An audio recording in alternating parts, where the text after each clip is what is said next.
Mobile की एक से बढ़कर एक रेंज, वो भी अलग अलग कंपनी के मोबाइल एक जगह पर उपलब्ध हैं। मंसूरी मोबाइल भूलेगा मत, जहां पर सैमसंग, वीवो, ओप्पो के साथ साथ अन्य कई कंपनियों के मोबाइल उपलब्ध हैं सबसे कम रेट पर। हमारा पता है मंसूरी मोबाइल, गांधी रोड, नौगांव, जिला छतरपुर, मध्य प्रदेश। नमस्कार, प्राइम 18 इंडिया में आपका स्वागत है। मैं हूं आपके साथ सावन दीक्षित। बीजेपी के पूर्व जिलाध्यक्ष ने इस्तीफा देकर बीएसपी का दामन थामा है और बीएसपी के सिंबल पर अब राजनगर से चुनाव लड़ेंगे। आपको बता दें कि राजनगर विधानसभा क्षेत्र से भाजपा के पूर्व जिलाध्यक्ष डॉक्टर घासीराम पटेल ने बीएसपी का दामन थामा है और 40 साल भाजपा में काम करने के बाद उनको पार्टी ने दरकिनार किया है और बाहरी प्रत्याशी अरविंद पटेरिया को टिकट देने से नाराज डॉक्टर घासीराम पटेल ने बीएसपी का दामन भी थाम लिया है, जिसके साथ कई भाजपा कार्यकर्ता भी बीएसपी का दामन थाम चुके हैं। अगर बात करें राजनगर विधानसभा क्षेत्र की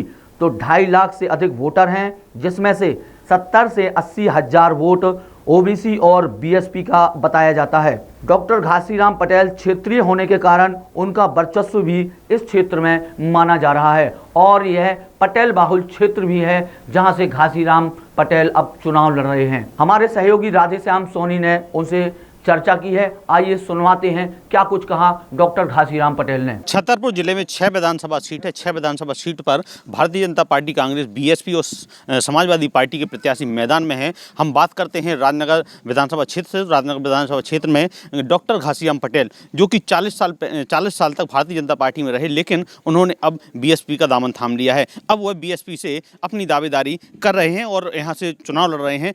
क्या उनका रुझान है, क्या उनका कहना है, हम उनसे बात करते हैं कि पहले तो 40 साल उन्होंने भारतीय जनता पार्टी में काम किया, क्या कौन से ऐसे समीकरण बने, क्या उन्हें ऐसी कोई परेशानी हुई जिस वजह से उन्हें ये दामन थामना पड़ा? जी, क्या कहना है? मैं बहुत बहुत धन्यवाद आपका। मैं भारतीय जनता पार्टी में लंबे समय तक काम करता रहा और सन 80 से भारतीय जनता पार्टी का जब से गठन हुआ तब से काम कर रहा हूँ। लेकिन भारतीय जनता पार्टी में काम करने के बाद भी मुझे न तो किसी जबकि एमएलए का जो टिकट है 93 में मेरा नाम फाइनल किया गया था और 93 से लेकर के अभी तक हर बार आश्वासन कि अगली बार लड़ाएंगे और इस आश्वासन में मैं आज 72 वर्ष का हो गया हूँ। उसके बाद भी धोखे के अलावा कुछ नहीं मिला। निश्चित तौर पर इनका कहना है कि लगातार आश्वासन दिया गया। 93 में इनका टिकट फाइनल हुआ था एमएलए के लिए, लेकिन उसके बाद भी इन्हें टिकट नहीं दिया गया। लगातार आश्वासन, और आश्वासन के ही दम पे लगातार अभी तक 2023 तक काम करते हुए भारतीय जनता पार्टी के लिए काम किया है। तो निश्चित तौर पर ये पुराने कार्यकर्ताओं को अनदेखा करना कहीं ना कहीं भारतीय जनता पार्टी को महंगा पड़ सकता है। और यहाँ से जो दावेदारी है, यहाँ पर जैसे कहा जाता है 2.5 लाख वोट हैं, जिसमें 70,000 वोट ओबीसी और हरिजन बीएसपी के हैं। तो निश्चित तौर पर कहीं ना कहीं जो इनका क्षेत्र है एक अच्छी पकड़ है, अच्छी खासी पहचान है। तो निश्चित तौर पर इनको कहीं ना कहीं एक जनता का समर्थन मिलने वाला है। और भी हम उनसे जानते हैं कि आखिर बहुजन समाज पार्टी और ओबीसी के हम जो पटेल समाज है, कितने वोट बैंक हैं यहाँ पे? यहाँ अहिरवाड़ समाज का 40 से 42 हज़ार वोट है और हमारे पटेल समाज का 34 से 35 हज़ार वोट है और बाकी हमारे पिछड़े वर्ग का जो वोट है वो बहुत ज़्यादा है। कुशवाहा है, रैकवार है, पाल है और अन्य जो छोटी छोटी पिछड़े वर्ग की समाजें हैं। सभी पिछड़े वर्ग के दिमाग में एक बात है कि हम पिछड़े वर्ग के लोगों को बड़ी अनदेखी की जाती है।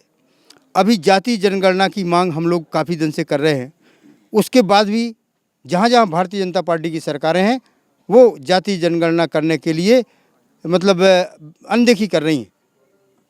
आप बिहार में माननीय नीतीश जी ने जाति जनगणना कराई, वहाँ 63% पिछड़ा वर्ग है, आरक्षण वहाँ 27 है। मध्य प्रदेश में यहाँ 63% से कम नहीं है पिछड़ा वर्ग, लेकिन यहाँ आरक्षण 14% है। अब 14% 63% जिनकी जनसंख्या है उनको 14% आरक्षण है और जिनकी 7% जनसंख्या है उनको आरक्षण 10% है। तो ये जो विसंगतियां हैं, ये जो भेदभाव है, इसको दूर करने के लिए आज सामाजिक समरसता की बात करने के लिए बहुजन का जो नारा अभी आया है, बहुजन हमेशा सर्वजन सुखाय सर्वजन हिताय, जो एक मूवमेंट का काम है कि सबको समाज को एक साथ लेकर चलने का काम बहुजन ने शुरू से किया है। और आज बहुजन का एक विचारधारा है। बहुजन हमारे जो गैर पढ़े लिखे लोग हैं, कम पढ़े लिखे लोग हैं, अशिक्षित हैं, उनको शिक्षित करना, उनको आगे लाना, इस प्रकार से समरसता का वातावरण बनाने के लिए बहुजन काम कर रही है। आपने भारतीय जनता पार्टी छोड़ी, बीएसपी का दामन थामा, और भी कई कार्यकर्ता ऐसे हो गए जो भारतीय जनता पार्टी में आपके साथ काम कर रहे थे, अब वो आपके साथ आ गए हों। कितने कार्यकर्ता हैं? बहुत से ऐसे हजारों कार्यकर्ता हैं जो भारतीय जनता पार्टी छोड़ करके हमारे साथ हैं और काम कर रहे हैं। इस विधानसभा क्षेत्र में 2 प्रत्याशी और भी मजबूत प्रत्याशी हैं। अरविंद पटेरिया जो कि प्रदेश अध्यक्ष बीडी शर्मा के खास कहे जाने वाले हैं, और दूसरे 4 पंचवर्षीय रह चुके विधायक नाती राजा जी, वो भी आपके साथ मुकाबले में। कैसे आप उनको टक्कर देंगे? टक्कर तो पब्लिक को देना है, और मैं तो बासपा से प्रत्याशी हूँ। वास्तव में आज उनके जो काम करने का तरीका या उनने जो काम किए हैं, तो उसकी वजह से पब्लिक उनसे नाराज़ है।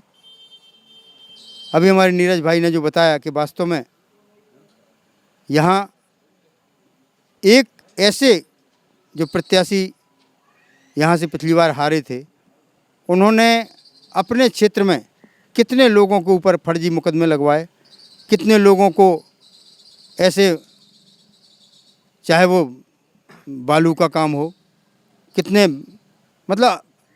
अधिक यहाँ जो है एक तानाशाही रवैया, थाने में जो वो कहते हैं वो होता है, तहसील में जो जैसा करते हैं, जैसा फैसला होता है, इस प्रकार का जो वातावरण बना है, इससे पब्लिक बहुत असंतुष्ट है।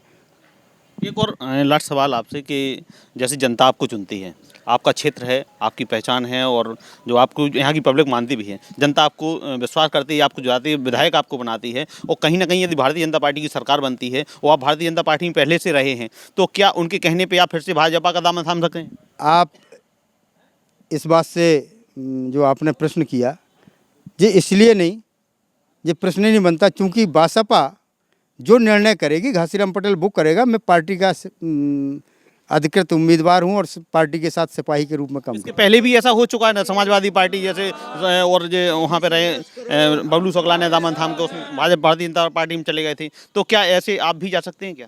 नहीं, मैं पूरे जीवन में कभी एक आरोप मेरे ऊपर ईमान का, चरित्र का नहीं है, और मेरे जीवन में पहले किया नहीं, अब क्या करूँगा। एक मैंने यहाँ भी उदाहरण दिया था कि बहुत गई थोड़ी रही, थोड़ी हुई अब जाए, कहे नटी सुन नायक का ताल में भंगना है। पूरा जीवन चला गया, 5-10 साल का जीवन है, और इस जीवन को क्या मैं दाग लगा के जाऊँ। निश्चित तौर पर जो इन्होंने 40 साल भारतीय जनता पार्टी में कार्य किया है, तो इनके ऊपर आज तक किसी प्रकार का ना तो कोई पार्टी का दाग है, ना किसी अन्य व्यक्ति का दाग है। बेदाग प्रत्याशी हैं जो यहाँ पे मैदान में हैं, क्योंकि भारतीय जनता पार्टी की कार्यप्रणाली से दुखी हैं। भारतीय जनता पार्टी के वरिष्ठ जनों द्वारा लगातार जो कार्यकर्ता हैं, जो सालों से काम करते आ रहे हैं, उनको अनदेखा किया जा रहा है, जिसका परिणाम भारतीय जनता पार्टी को भी भुगतना पड़ सकता है, और हो सकता है कि ये दोनों प्रत्याशियों को परास्त करके विजय हासिल करें और यहाँ के विधायक चुने जाएँ। और भी हमारे साथ मौजूद हैं। जी, हम क्या कहना चाहेंगे आप? सबसे पहले अपना परिचय दे दूं, मैं नीरज अहिरवार, विधानसभा अध्यक्ष बहुजन समाज पार्टी राजनगर। जी, आज की स्थिति के अनुसार देखा जाए तो हाथी, चाहे वो भाजपा हो या कांग्रेस हो, दोनों से काफ़ी आगे है।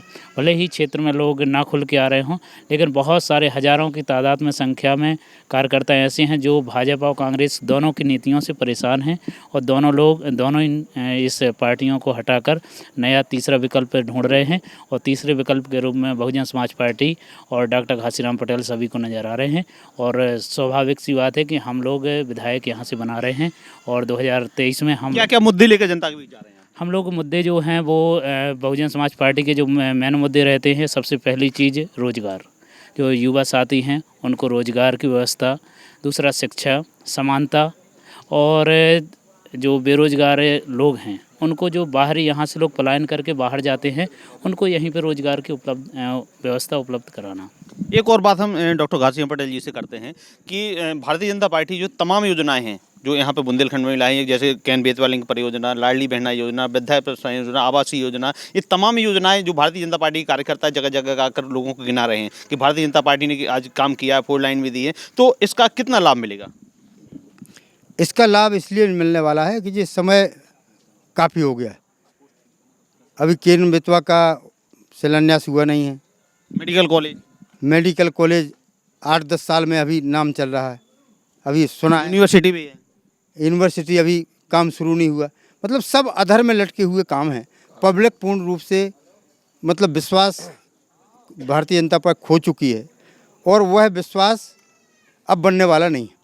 निश्चित तौर पर इनका कहना है कि भारतीय जनता पार्टी दिखावे का काम करती है, घोषणाएं कर देती है, लेकिन वह धरातल पर नहीं होती, तो निश्चित तौर पर जनता उनको जवाब देने वाली है। Radheshyam Soni, prime 18 India, Chhatarpur.